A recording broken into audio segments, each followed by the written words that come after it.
Good morning from BBC London. I'm Luxmy Gopal. Local authorities in the capital spent £4 million a day last year on temporary accommodation, according to analysis by the London Councils Group. Then, a Metropolitan Police officer who posted abusive tweets about Jewish and non-Muslim people has been dismissed without notice.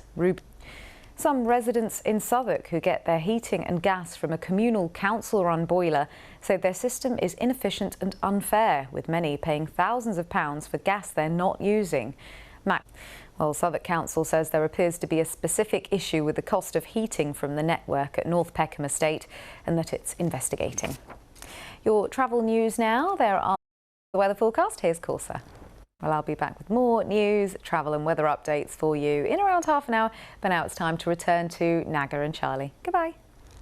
Anna, thank you. Coming up on BBC London, the residents being charged thousands of pounds for heating they're not even using.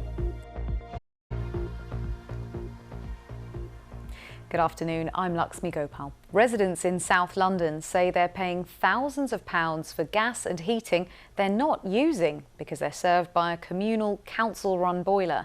People in Lambeth and Southwark are calling the system inefficient and unfair.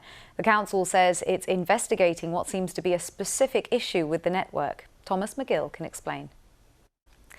The family of a girl who died in the Wimbledon school crash say they hope the reopening of the case will end what they describe as their ongoing nightmare.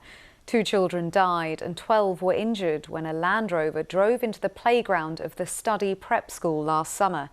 The driver had been told no further action would take place, but today the Met Police have said they're reopening the investigation. Earlier, the family of one of the victims, Selina Lau, spoke to our correspondent Tom Edwards. Next this lunchtime. This year, BBC London is taking part in the 1,000-mile challenge for children in need. Presenters across the country have formed teams that will swim 24 miles each.